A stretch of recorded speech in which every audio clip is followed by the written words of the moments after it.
Well, hello, my name's Ian Osgray. Welcome to the Confident Live Marketing Show. This is episode 162.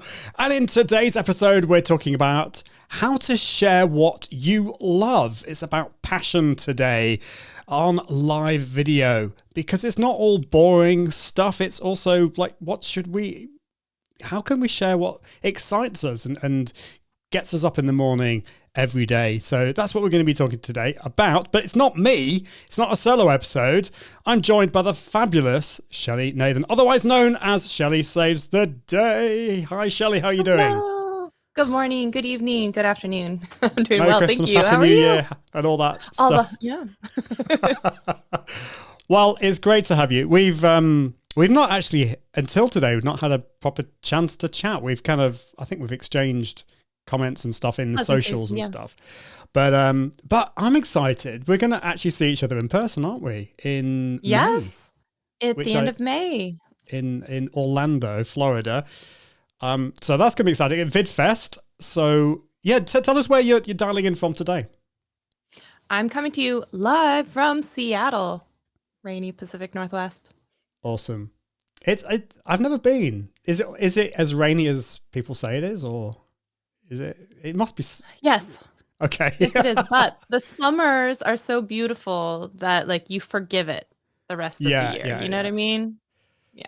Well, I was going to say it sounds a bit like where I am in Manchester in the UK, except like we don't get that kind of summer either. So, so there's lots to forgive. I can see we've got Katie Simpson in the house. Great to see you, Katie. Hi, Ian. Hi, Shelly. You have to ask Shelly about her Abby Booty Boop videos. I will. I have no idea what that is. Or maybe I do. Maybe I do. Do you? Do you? I don't. Well, tell me. Tell me more. Okay. So I'm part of a dance team. Oh, yes, I have seen these. Yeah. Yeah, so I'm part of a dance team, and actually I was just blinging my boots because I just got my boots painted. Oh, wow. And so I'm part of this, for people on the podcast, I'm holding up a cowboy boot, and it says Boot Boogie Babes on it. So I'm part of this dance team called Boot Boogie Babes, and they are a dance troupe where we do all kinds of country line dancing, but like with a modern twist and flair, and it's all women's age shapes, sizes, all different backgrounds, and it's so much fun. In fact, I'm blinging my boots because we have a performance this Saturday, and it's one of our first ones where we get to wear our official uniforms. But Abby, that she's referring to, is a little stuffed animal, and she's got a little cowboy hat and the fun hair, and they give it to a rotating person each week, and it stands for someone who goes above and beyond.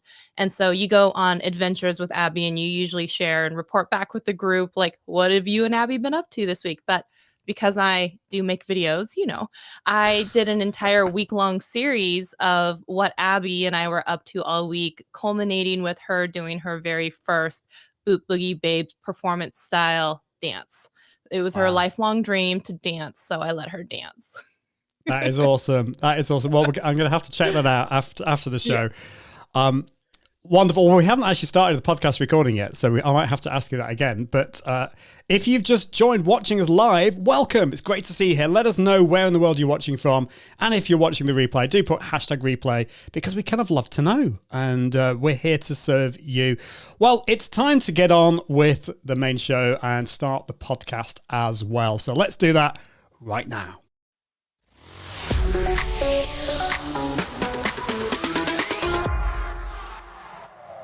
Hello, welcome to episode 162. My name's Ian Answergray, and in this episode of the Confident Live Marketing Show, we're talking about how you share what you love with live video. Let's get on with it just after this.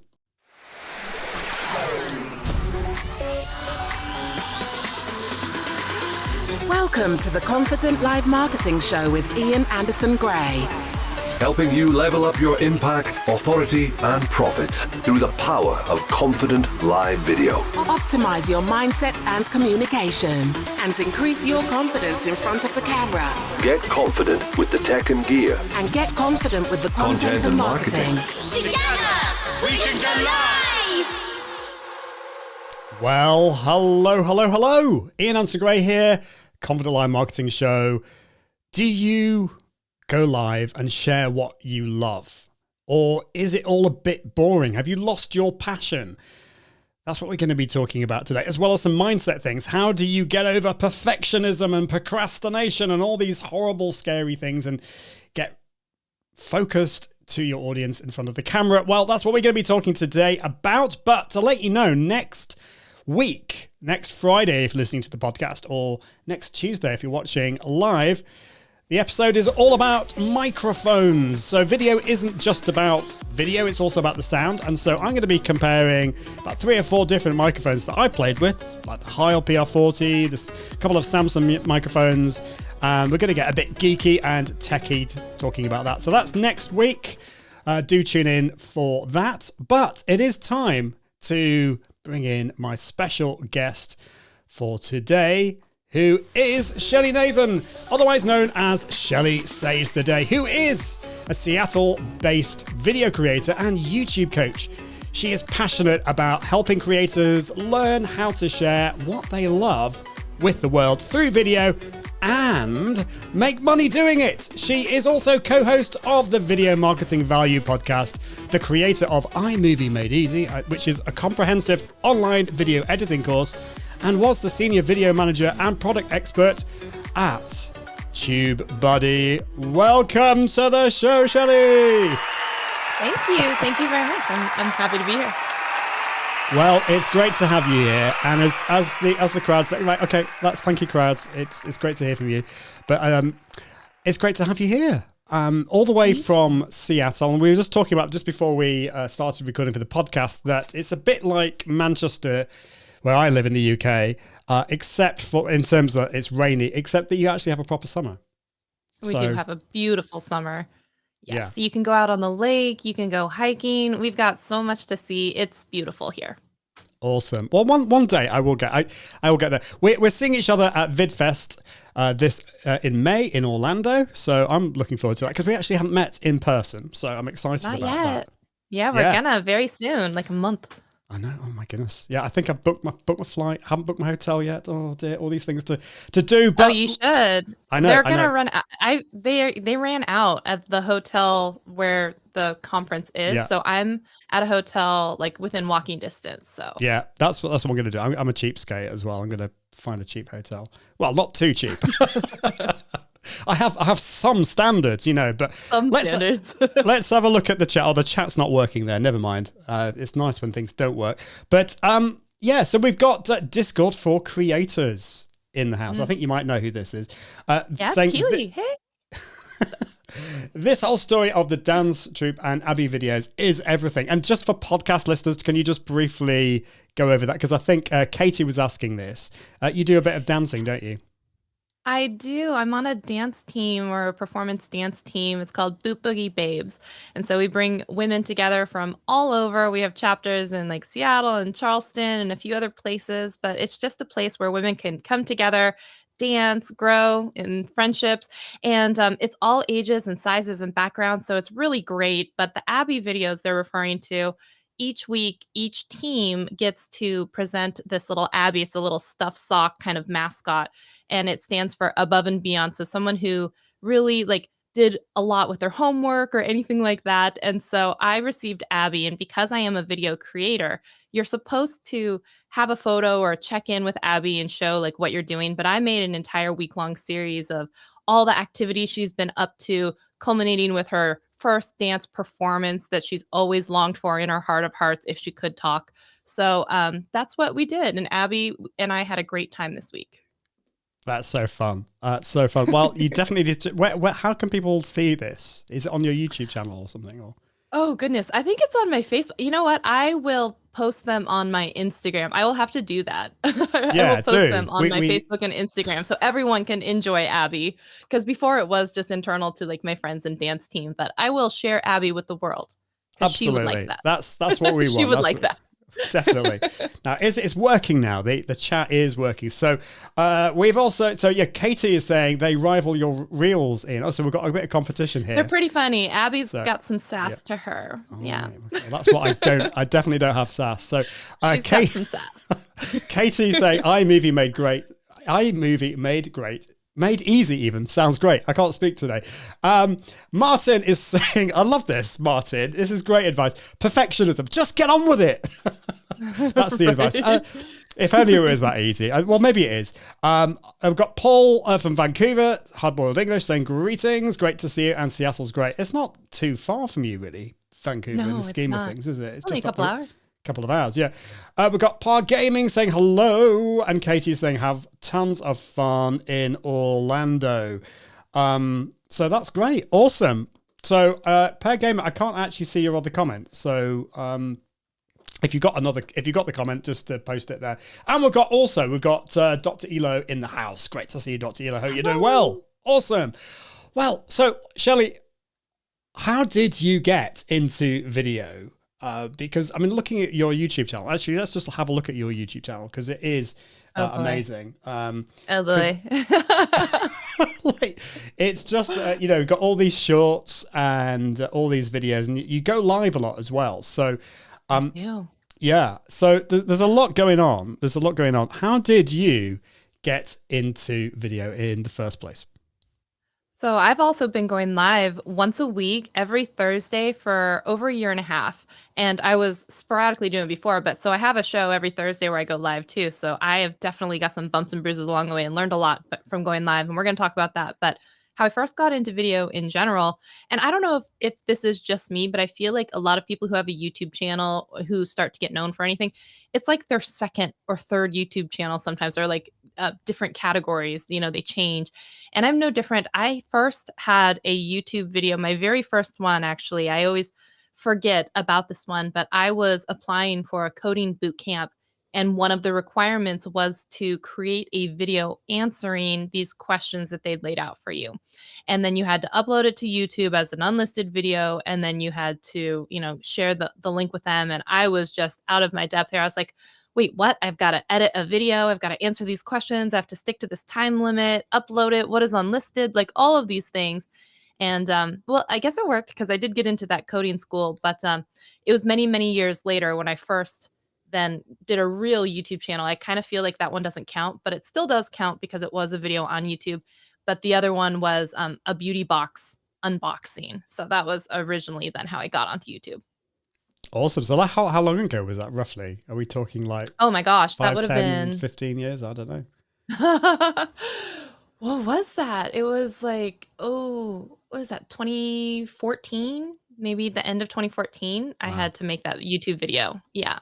I love that. I had to make that. It was, it was a requirement. Yeah. No, it was one of the requirements. You had to check it off the list. And so you also had to like do something with GitHub and you had to like do your resume, but in Markdown. And I was just like, oh my gosh, I don't even know what Markdown is. I don't even know what GitHub is. What's a repository? Like, and I'm like, why am I going to coding school? But like, I had to do all of this just to apply for this school. Oh, wow. That's great stuff. Yeah. Well, what I think that really highlights that not all of us who maybe embrace video now or embrace live video now, you kind of think we've always been like that, but it's not the case. Most of us have had like a very, like maybe a reluctance at the start, or it was a bit dodgy back then. And certainly that was the case for me. You could have called me the reluctant live video guy because like getting in front of the camera was like a really scary thing. So, we've got it is mindset a lot of the time. I have to say. Oh, it is. Yep. Because if you think about it, you're live all the time from the last 2 years of how much people have gone to Zoom calls. It's now like its own verb, right? Let's Zoom about it, and if you think about it, that's a live stream just with a limited audience, or you know what I mean? Like you FaceTime with people and that's a live stream with a limited audience. So if you think about it, we're live all the time. Yeah, so true. I'm going to ask you a little bit more about the mindset side of things, because I think it's so important. People, like, they always ask me, and I'm sure they ask you this as well in your audience, like, what's the best camera? Like, it's the tech. That's what people ask. And actually, the thing that's holding them back is the mindset. So we will get onto that. Deborah Cole is in the house. She's saying, it's Shelley who saves the day. And Images by Gretchen is saying, good morning from Long Branch, WA. WA, now what's that again? Remind me. Washington, that's it. Yeah, that's the abbreviation for Washington. Yeah. I'm getting there with my states. Shelley Saves the Day. Where does that come from? Oh, it's actually It's a long story. I don't Oh, know how okay. much time we have. But basically back in the day, I had this channel with a girlfriend and it was Shelly and Jade. And then we were deciding to break off apart from the channel because she wanted to go into like skincare and fashion. And obviously, look at me. I'm not a fashion like Ista. And so I've been wearing the same earrings for 5 years because I don't know how to accessorize. And I'm just whatever, lazy, I guess. But I was like, oh, I don't want to do that. I want to talk about like the gear we use or, editing or lighting or different things like that. So I still needed to keep my name. So I was like, Shelly. And I was like, Shelly what? Shelly what? And then I was like, ooh, saves. Cause I used to call myself the savings ninja. Like if it was on sale, like I would find it on sale. Cause I was like, friends don't let friends pay full price. So I was always like, Shelly saves, Shelly saves. And then it was like, saves what? And it was like, saves the day. And I was like, okay, maybe it's coupon shopping, maybe it's I'm just a superhero, maybe it's whatever. And then it was like it just stuck. So it was Shelly saves the day from there on out. Awesome. Love that. Love that. I've always wondered, and I love it. I love your little superhero kind of logo that you've got as well. So Thank you. what was your this is a horrible question. I hate when people ask this to me. So but I'm going to ask you it, which is what was your can you remember what your worst video experience was? And it can be a live video experience or it can be like pre-recorded stuff, but getting in front of the camera, what's been a really horrible experience for you? Oh, you know what? Okay. I don't mean to burn any bridges here, but we're just going to lay it all out. Honestly, one of my worst live experiences was shooting at YouTube live studios. And it was this whole thing. We were there before a conference. There was a group of us. And I don't want to call anyone out, but like it was a very long day. And it's one of those in YouTube spaces, you have to get there early and you can borrow the equipment, but like it's a blank room. So you've got to set up everything, all the cables, all the lights, all the video equipment. And it took not only such a long time getting everything set up. Some people didn't arrive until late, which is difficult when you're doing an ensemble type of like video.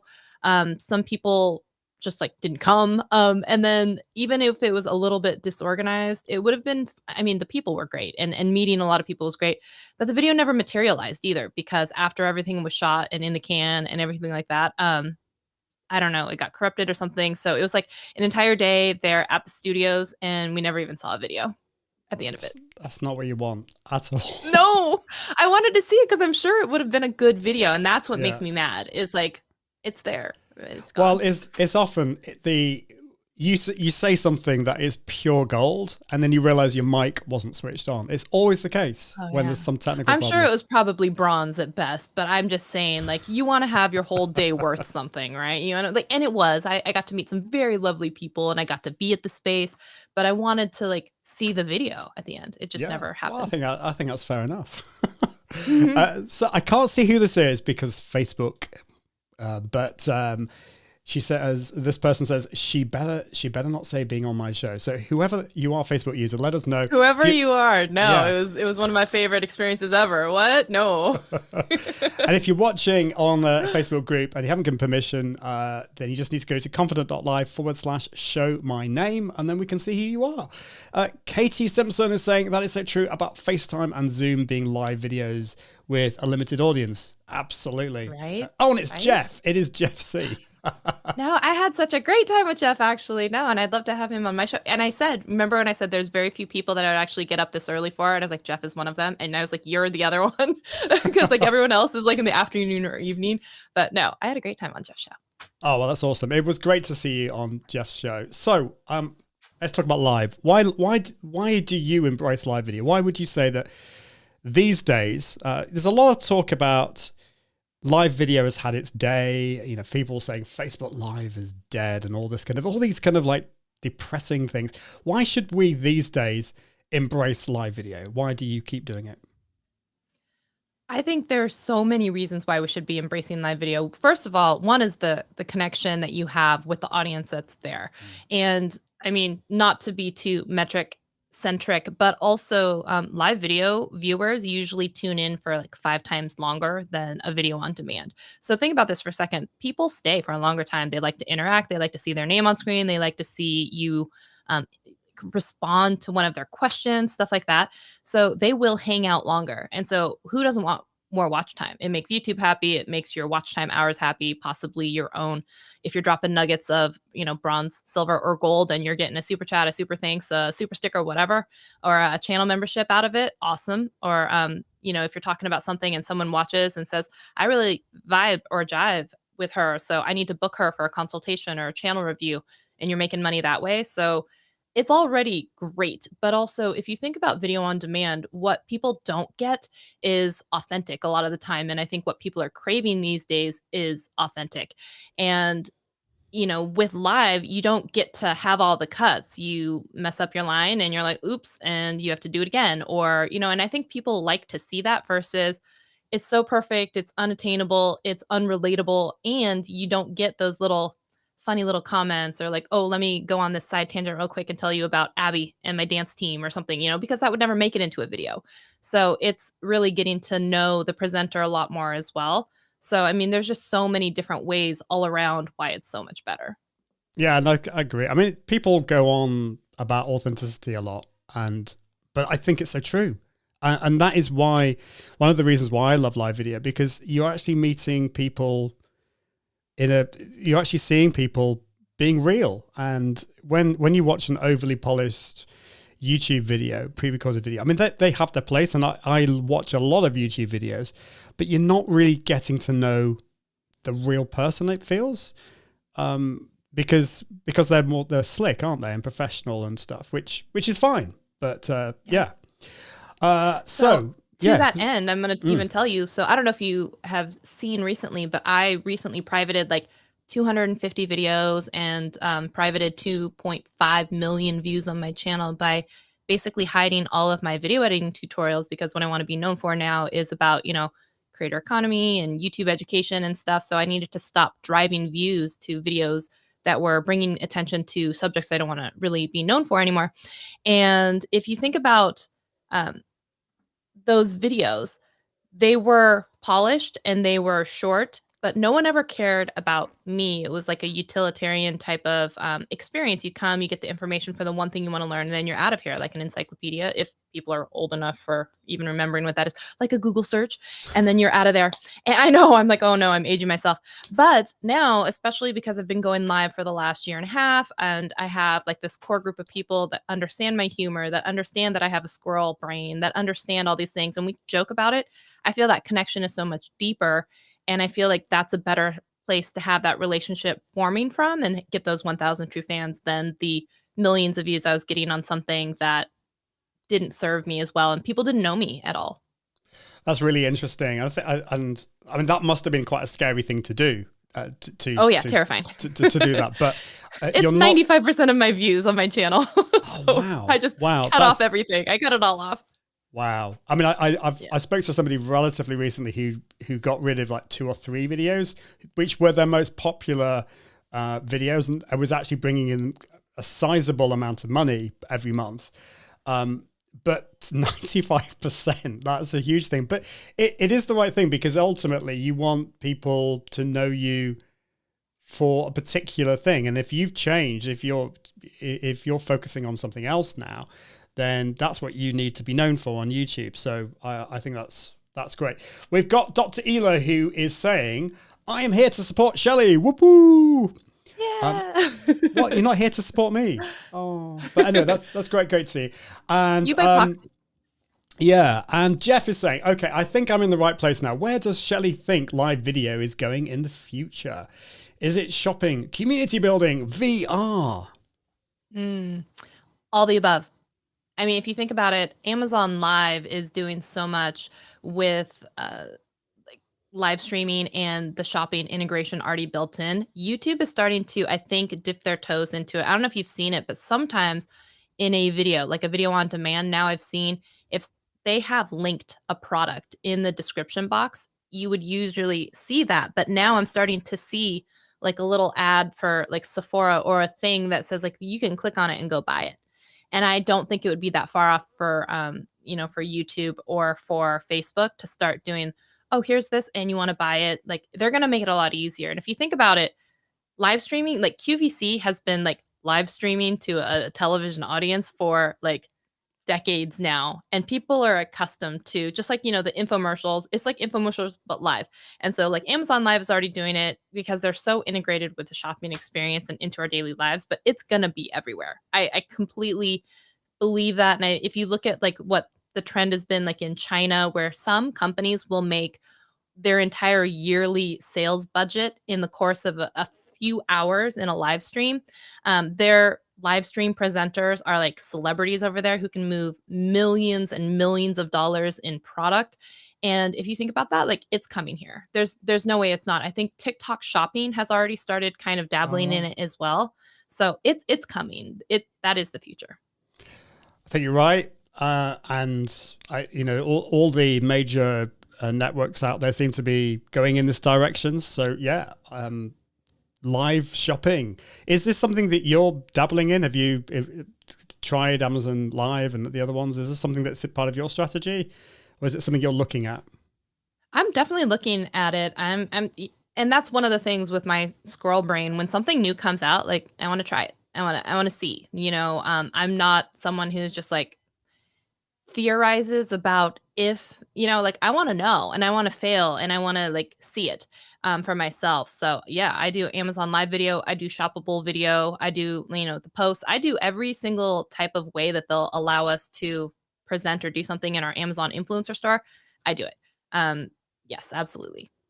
Yeah, you got to try it. Absolutely. You got to try, right? So Paul is asking this is a great question, and it's one that I think you've probably been asked a few times in the past, which is when it comes to live streams, how do we get more viewers to our live streams? The most viewers I've had live at any one time has been 72, which I think 72 is actually I think a good 72 number. is a lot, actually. Yeah, I don't think I've ever had 72 viewers in a live stream, except for like if I was broadcasting like previously, like on a bigger channel like TubeBuddy.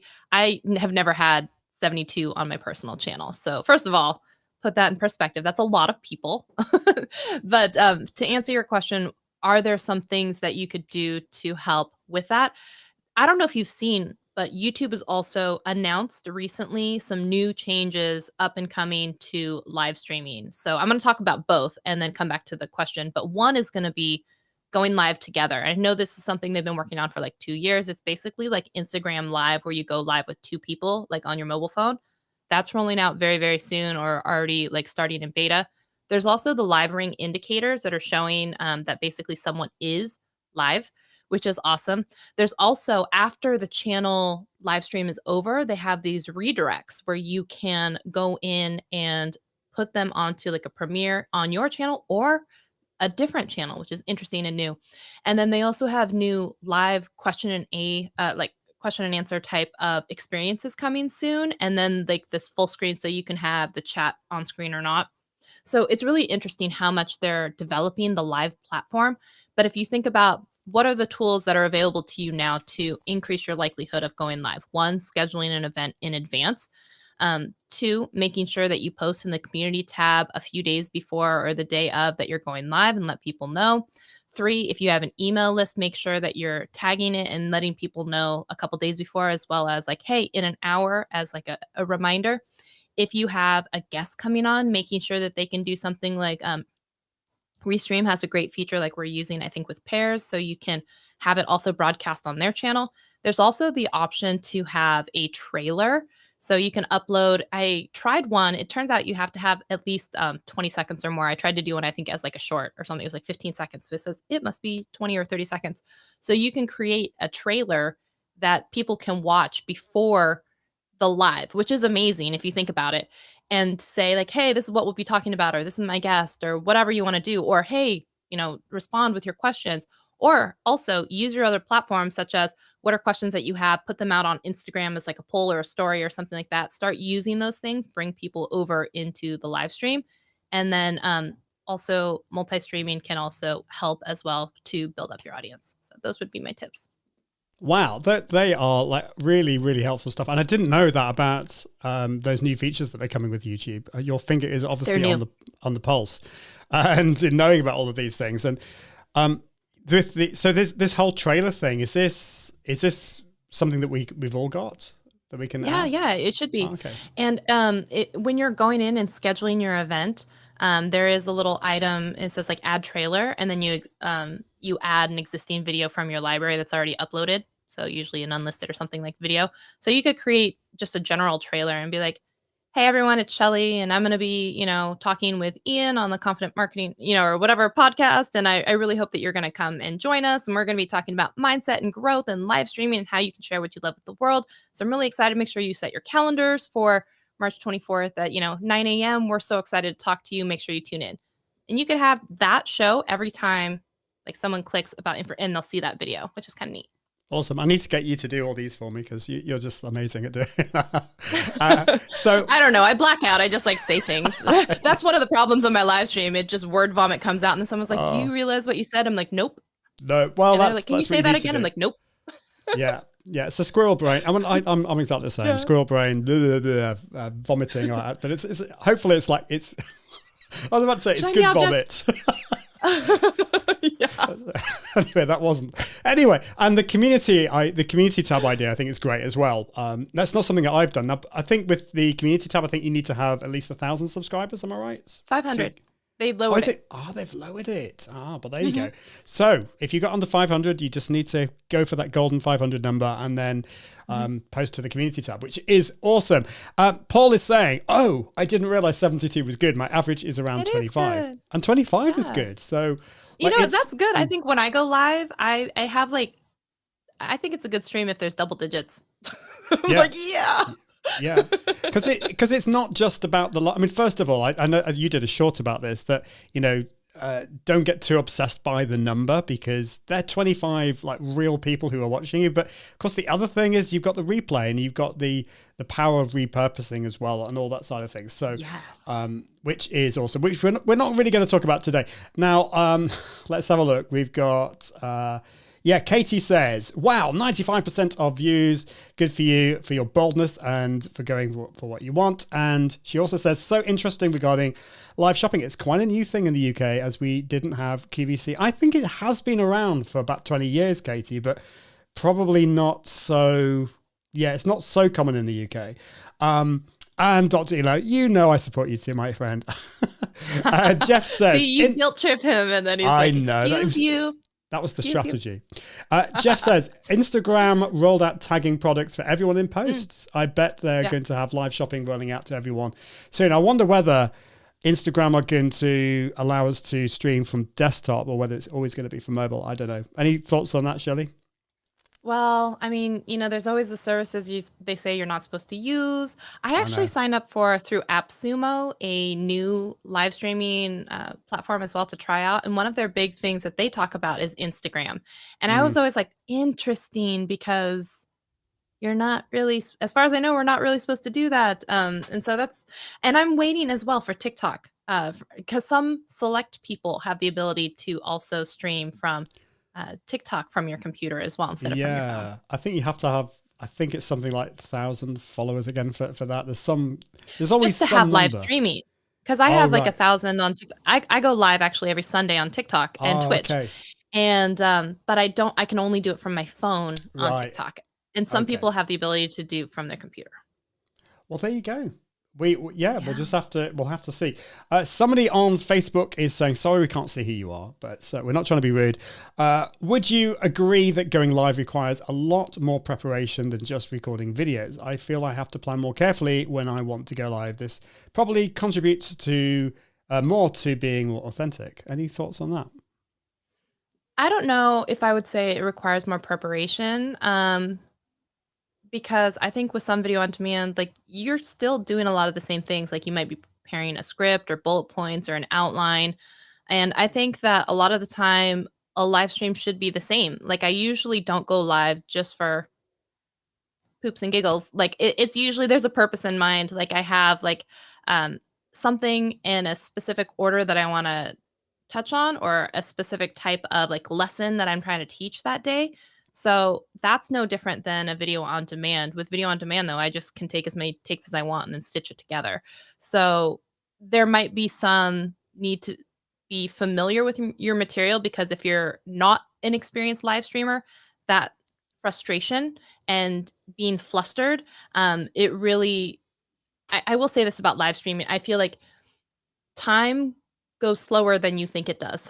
Like you think like, oh my gosh, I haven't said anything. The silence has been like, 15 minutes and in reality it's been like 5 seconds, but like your heart is racing and you can't like understand it. And I think the more that you live stream, the more you're okay with feeling uncomfortable or not knowing what's coming next or trying to change things on the fly. Like the audio stopped working, the video stopped working, something stopped working and you're like trying to pretend like there's no big deal happening while you're trying to change the wheels of the bus as the bus is in motion. And I feel like people who don't live stream and don't get to flex and use that muscle, like every time any little something goes wrong, it's like catastrophic. But to a live streamer, it's like, it stopped working again. Here's this workaround. And you then not only go from like plan A to Z, you end up having like, okay, we're out of letters. We're going through like special characters and numbers now. And I think that makes you a lot more resilient and faster on your feet. And I think that anyone, especially people who do video on demand, they find that terrifying the first few times, but then it gets much easier as you go on. Yeah, I totally agree. I think I have to do a lot more planning with the pre-recorded video, but that's probably because I've been going live for so long, and now I don't wing it. Obviously I plan what I'm doing, and I have a process, I suppose. But it's I think what you said is absolutely right, and I'm very impressed. You said Z, A to Z. That's very British. I know, because I did that for you. Oh, thank you. Yeah. I didn't want you to be like, oh. It's that camera. It's the ZV-10. What's it? The ZV-E10, and everyone calls it the ZV-E10. Anyway, we're not talking about cameras. Let's not talk about cameras. So let's have a look. So Katie is saying I'm a bit mind blown at the moment. I think that is mind blown. And Paul says I haven't really used the community tab. I need to look into that. Yeah. Jeff is saying you can now go to Twitch from Zoom. So now you can stream all your boring meetings. Which is, we don't want to do that. And Discord for Creators says, reminds me of that time at Bandcamp last Saturday when so many things went wrong on our stream. Shelley is a champ. Yeah, you just have to... We were having some issues, right? Yeah, we just have to embrace all those things. So what if we're just too scared? Or how do we get over our nerves in front of the camera? You've been doing this for ages. Can you give us some tips on how you can get over those nerves and getting in front of the camera? Yeah, so a few things. One, you have to reframe and reshift your mindset. When you think about it, and someone else was like, oh, I guess I didn't think about FaceTime or Zooming or, it's live streaming already with a limited audience. So you're making videos all the time, whether it's Marco Polo or FaceTime or anything like that. So if you think about that, because you have a familiarity with the people on the other end of the line, it just feels more relaxed and it feels more comfortable. You get in your head when you start thinking about the millions of people that could potentially see my video, instead of thinking, this is for my best friend, Karen or Susan or whoever else it is. And sometimes it can help. I know some people paste like a little photo of a loved one. I used to at the beginning think about like you could tape a name right under the lens, you could tape a photo right under the lens and just be like smile, and you smile at them and you start talking, and you and some people will also have a conversation with the photo or whatever else for a couple minutes before you hit the button. And it's anything like, hey, how's it going, how's your day, how's the weather, all the silly and ridiculous stuff. But then once you hit the button, you feel more relaxed because you're already doing it. And it's just a continuation of the conversation you're already having. And also smiling. It sounds silly, but it used to be like when you would do sales calls, you would place the mirror. I don't know if anyone's old enough for this, the mirror at your desk, because there's a different intonation and inflection that comes out of you when you're smiling and versus when you're just like really sad and angry on the phone. So some people would put a mirror there so they can kind of like see themselves smiling, put the photo of their friend, also have the conversation beforehand. And if you think about it, the video, a lot of the time, it's not for millions of people. It's for your ideal client avatar, your ideal viewer, that person. So think about that person and how you would talk to them. And it's going to be fine. It's not going to be the bad. Love that. So true. And smiling really does help, even if it's just audio, and people can tell if you're smiling or you're not smiling on audio. So, and anyone who's thinking that's not the case, like have a 20-second script and do one take where you're smiling and do one where you're not. And you'll hear it. Even if you don't see it, even if you're just listening, you'll hear it. Yeah, maybe I should do that. At the beginning, I should do like, hello, welcome to the Confident Live Marketing Show. And because that was with me not smiling. I think you can tell the difference between, hello, welcome to the Confident Live Marketing Show. There's a big difference between the two. Perfectionism. How do we get over that? Because this was a problem for me. I like to call myself a recovering perfectionist. And actually, that's one of the things I'm talking about at VidFest, how you can use live video as a recovering perfectionist to create all this stuff. Because like live video is not about being perfect, but it can still be such an issue, and it holds so many people back or overcomplicating things. And so how do we get over that, Shelley? Come on, so help us. To save your day. So actually, this is interesting because it kind of coincides with the lesson that I had last week on my Thursday show. And I was talking about there's two specific instances. One is based on this parable, and one is just based on a person who was reading it and then wanted to apply it to their own situation. So in both instances, it was perfectionism versus basically production, like quantity versus quality. And if you think about it, so the story goes that there was a pottery class, and he decided, the professor on the first day, we're going to divide the class into two halves and say, right side of the room, you guys are going to be based on the quantity of work that you have. So I'll bring in a bathroom scale. 50 pounds or more of products is going to be an A, 40 pounds a B, so on and so forth. And then on the opposite side of the room, he said, y'all are only going to be graded on one. You only have to produce one piece, but it has to be like your best piece. It needs to be basically, like perfect. And he said what they found is at the end of the semester, it was always the people that were from the quantity group that ended up also producing the highest quality, because as they would make ugly pieces and learn from their mistakes and tweak and grow, the people who theorized and thought all about how to make the perfect piece and what it would actually be, their pieces ended up being like really not good. And it was just, they had a lot of theories, but then in execution, they didn't have much. And then this other person decided to do it with photography. And they said, number of pictures, and the other quality. And they said at the end, it was always the quantity of pictures had the best quality of pictures. And they had, so many different lessons learned, from composition to everything in the Lightroom and how to produce.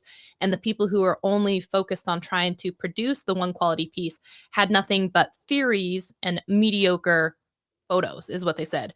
And so a lot of the time, quantity breeds quality, because just like live streaming, right? The first few are like mind-numbing, inducingly scary, and then the others are just like, oh, it's no big deal, even though like the video and audio and everything stopped working, but we're going to keep going, we will persist.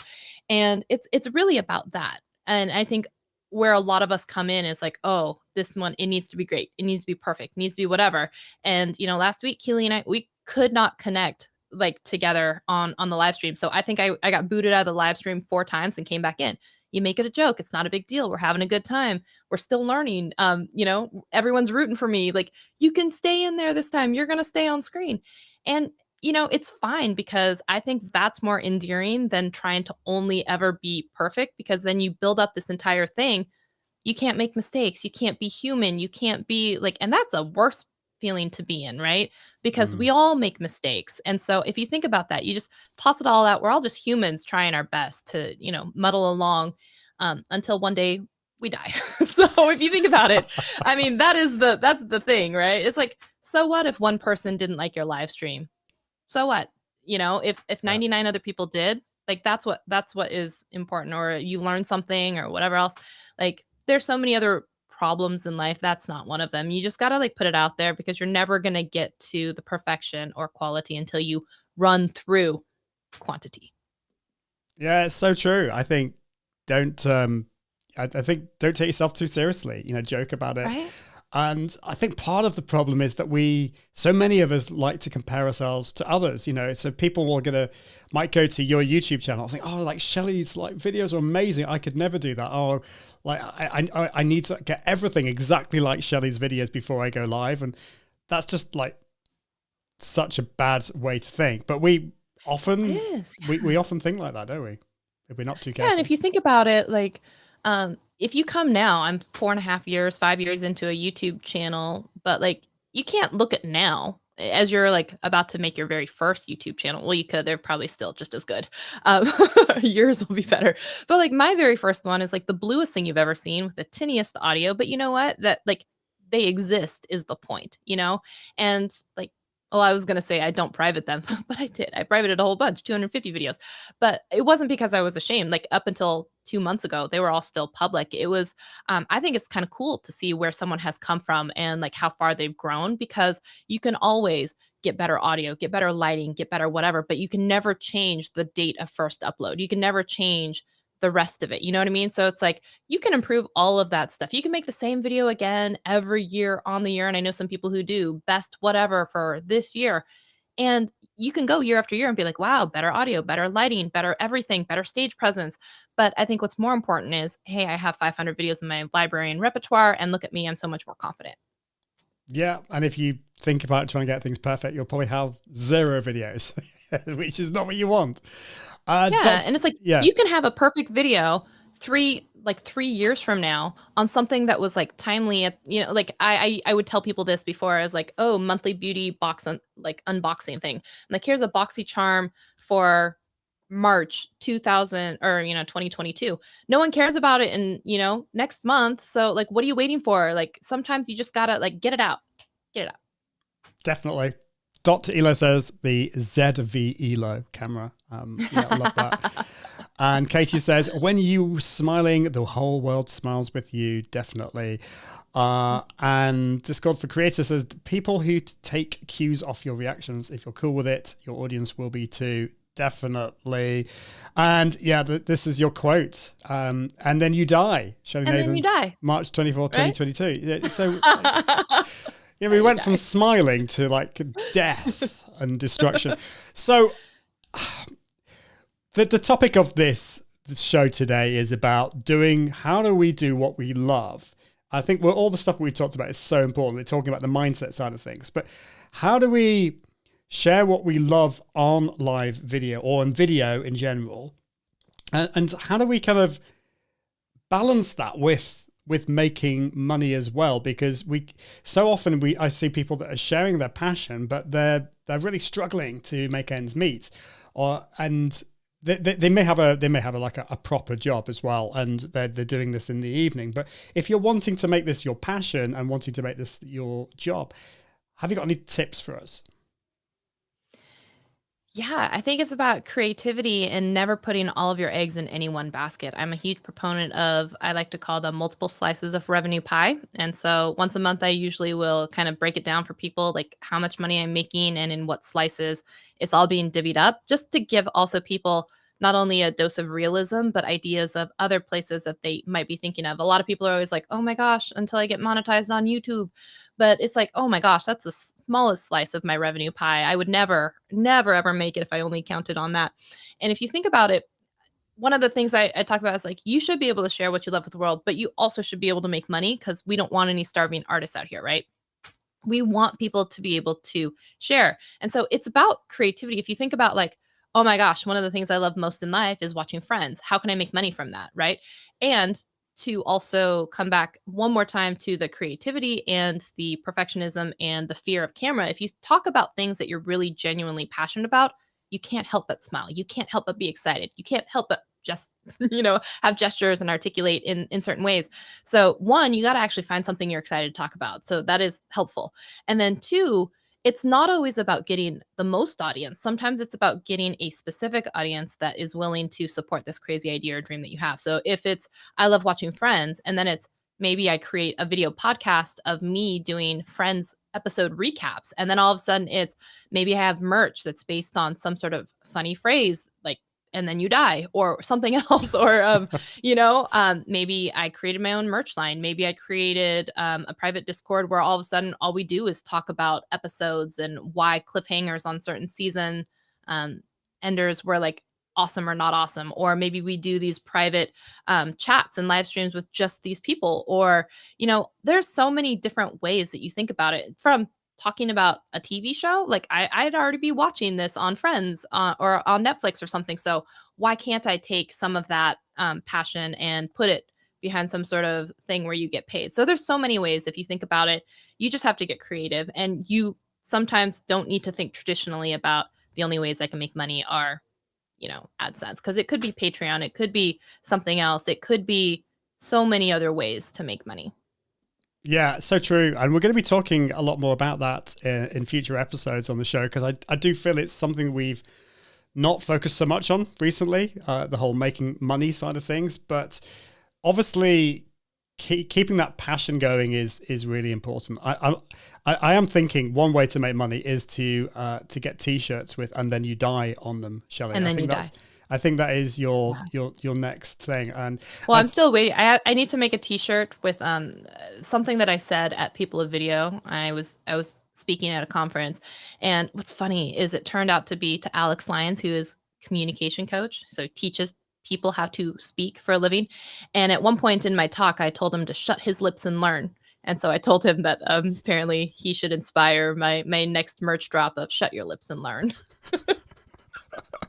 Oh, which is just ironic on so many levels, but it was so funny. Oh, I wish it was really funny. That is great. Chad is here. Chad Peterson, is great to see you here. He's saying, I apparently showed up in the middle of a dark It's probably the "and then you die" part. In fact, that was the scene that I should have done. I should have done this scene. I've been wanting to do that all episode, but for podcast listeners, it's just, don't worry, it's a silly little scene I've got set up here. Yeah, so can you give us some ideas for creators which the majority of my listeners and viewers are? What are the kind of things that we could be doing that will actually bring in some money? So you mentioned, for example, monetization on YouTube is a very small piece of the pie. Like, what other things could we be looking at? Have you got some examples of what are the kind of the low-hanging fruit and moving up onto there? Let's say you're a fashion blogger, right? And once you start thinking about all the different ways that you break this down, maybe you go on live and you link all of the pieces that you're wearing. So now you've got affiliate marketing referrals happening there. Maybe you're getting sponsored for the clothes that are actually being sent to you. So you've got that. Maybe what people are paying for, like, stylists and whatever else, and everyone loves these outfits on Pinterest or something like that. Maybe someone pays you for their own curated Pinterest board of fall fashion ideas, right? Or you give advice on styling and accessories, or how to change out with the seasons and accessories, and you become a fashion stylist for other people. So think about that. Now you've got, like, the money from, if you do a live stream, you've got the companies working with you, sending you clothes, maybe sometimes sponsoring the live streams. I've seen that as well happen. You've got all kinds of things where you've got shoppable posts where you're linking all of the items that you're wearing and people can purchase it, also affiliate links. Then you're putting those same things on Instagram, same thing. You're posting that photo and people can buy it. Then someone says, hey, I want to not only get that outfit, but I need help. I'm going to a wedding and I need fashion advice. You could charge someone for a consultation over Zoom to be like, all right, let's look at this. Let's look at your stores that you have near you, or I'll put together an outfit for you from Amazon and put it up on a shoppable post. And all you have to do is add everything to a cart. You make a commission on that. You make a commission from the meeting that you have with them. So if you think about that, there's all kinds of different ways that you can already make money. Wow. Well, there you go. We're going to have to kind of repurpose that bit, because that was amazing. So many things to think about. And you remind me, we had Chris Giles on the show talking about Amazon Live, and he was talking about, you can make money from Amazon Live, but what a lot of people what you can make even more money from is from, like, brand deals and things like that. So it's not necessarily the obvious stuff. There are other things that you can do. And if you want to find out more about this, I know this is something that you talk about on your channel, on your YouTube channel. Just search for Shelly Saves the Day on YouTube. We're almost out of time, but Hassan is asking a great question here. Great to see you, Hassan. Hope you're doing well.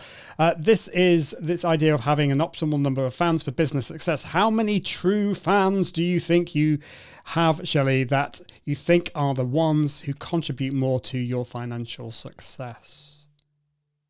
Are you asking how many true fans I have? I don't think know, that's what but you it's said. not 1,000 yet. I'm not sure he's meaning I'm like working my you way to 1,000. specifically, but yeah.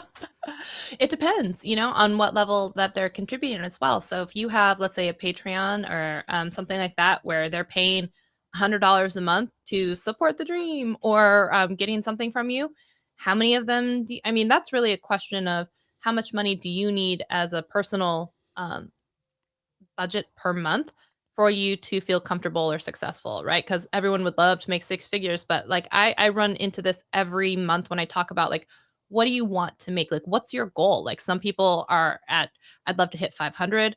Some people are up at around like, I need to make $5,000 a month to help sustain what I need to do. So when you also think about what your entire piece of revenue pie should look like, then it's a lot easier for you to also track backwards and be like, hey, if I get this much in percentages, or maybe I need to get more in sponsorships, and then I need to do more with affiliate marketing, or I need to do like a digital thing and have it be selling. Like it really kind of depends on what your dollar amount that you need each month to feel successful is. Yeah. And it kind of depends like from there. Yeah, where in the world are you? What stage in your life are you? There's all those kind of questions. So don't let the comparison go into it. But I hope that answers your question, Hassan. We could do a whole show on that. Just before we finish, one quick question, which I kind of wanted to ask you earlier, but I forgot, which is like not good, which is like one concern that people have, I know, and they've asked me about this when streaming to YouTube is, does streaming to YouTube Live harm your channel?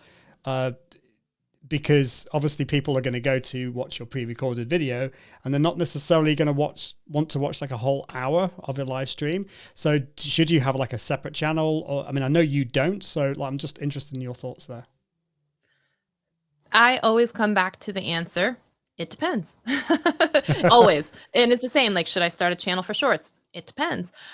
There's a lot to love about live video, including like the longer watch durations and stuff. And in fact, a lot of the time I tell people, if I were new and not lazy, but just like new, I would tell people to start with a live show as well, because it's really easy to snip out 5 minutes of it, especially if there's a lot of Q&A type of stuff happening. Create shorts, create video on demand, create other little snippets so that people can easily digest them. And then if they want to commit to a longer session, then they can.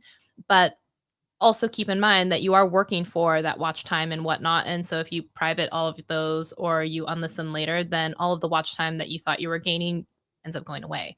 So if you really are concerned about this, someone who does this really well is Sean Cannell, who will usually do a webinar, almost like presentation in the first half an hour, and then we'll go into a Q&A type style at the last half of the hour or something like that, and then take some of those question and answers and pull them out into separate videos, but cut off the video and make it like still mostly educational in the first 25 minutes. And that could be its own like standalone video. So I've seen that also work for people because he's not as concerned about watch time from the rest of the live stream. But I think that it really just comes down to, it depends. Like it can help or harm. So it like if you're going for watch time and you want it, because a lot of times you get more watch time and you need about 20% less viewers to get the same amount of watch time than some on demand videos, then maybe you want to leave them up. If you think it really is harming, you may want to think about unlisting them or, ripping out parts later and then putting them up, or having a separate playlist where they're all there unlisted and then ripping out the parts that you want. So it just depends. There we go. That's another t-shirt design. It depends. But it's so true. Yeah, it really depends on your strategy. It so depends. Yeah. Well, thank you, Shelley. We've run out of time, but there's just so much we could talk about. So yeah, we'll have to bring you back onto the show sometime. Hopefully the experience wasn't too painful for you, but it wasn't too early in the morning. I didn't die. You didn't die. Stop bringing death. We're trying to bring... Oh, dear. Anyway, if you want to find out more about Shelley, go to YouTube, search for Shelly Saves Today, and her YouTube shorts. Well, a lot of her videos are just... They're not just really valuable information. They also are hilarious as well. So you definitely need to check those out. So thank you, Shelley. It's been great to have you on. And that is it for this week. We'll be back next Tuesday. That's the royal we. That's just me on Tuesday talking about microphones. And do check out the podcast at iag.me/podcast. And of course, I forgot to talk about the community.